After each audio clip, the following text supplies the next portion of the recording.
దళిత బహుజన సామాజిక వర్గాల అభ్యున్నతే లక్ష్యంగా ఏర్పాటు చేసిన లిబరేషన్ కాంగ్రెస్ పార్టీని ప్రజలందరూ ఆదరించాలని లిబరేషన్ కాంగ్రెస్ పార్టీ అధ్యక్షులు దళపతి విజయ్ కుమార్ పేర్కొన్నారు. కాకినాడ రూరల్ మండలం పెనుమర్తి గ్రామంలో నూతనంగా ఏర్పాటు చేసిన లిబరేషన్ కాంగ్రెస్ పార్టీ కాకినాడ జిల్లా కార్యాలయం ప్రారంభోత్సవ కార్యక్రమం ఘనంగా జరిగింది.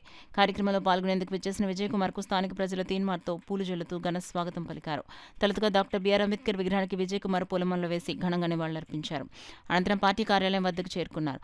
ప్రారంభోత్సవ కార్యక్రమానికి లిబరేషన్ కాంగ్రెస్ పార్టీ అధికార ప్రతినిధి డాక్టర్ ఎన్ క్రిస్టోఫర్ అధ్యక్షత వహించగా పార్టీ అధ్యక్షులు దళపతి విజయ్ కుమార్ ముఖ్య అతిథిగా పాల్గొని రిబ్బన్ కత్తిరించి పార్టీ కార్యాలయాన్ని ప్రారంభించారు. ఈ సందర్భంగా విజయ్ కుమార్ మాట్లాడారు.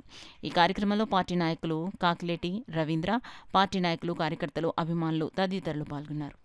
లిబరేషన్ కాంగ్రెస్ పార్టీ ఈరోజు కాకినాడ జిల్లాకు సంబంధించి జిల్లా కార్యాలయాన్ని ఇక్కడ ప్రారంభోత్సవం చేసుకోవడం జరిగింది. మరి ఈరోజు ఇక్కడ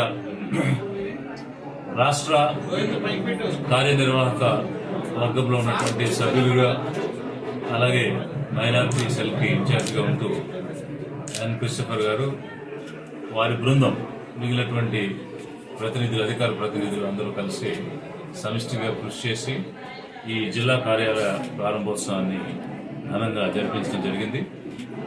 ఇందులో భాగంగా ఈరోజు ఒక సభను కూడా నిర్వహించుకుంటూ ఈరోజు రాజకీయంగా రాష్ట్రంలో ఉన్నటువంటి పరిస్థితులు ఎలా ఉన్నాయి, పేద ప్రజలకు అందవలసినటువంటి, ఇవ్వవలసినటువంటి హక్కులు కానీ, అవసరాలు కానీ, తీర్చవలసినటువంటివి కానీ ఎన్నికైన ప్రభుత్వాలు చేస్తున్నాయా, లేక వీరిని వాడుకుని వదిలేస్తున్నాయా అనేటువంటి అంశాలన్నీ కూడా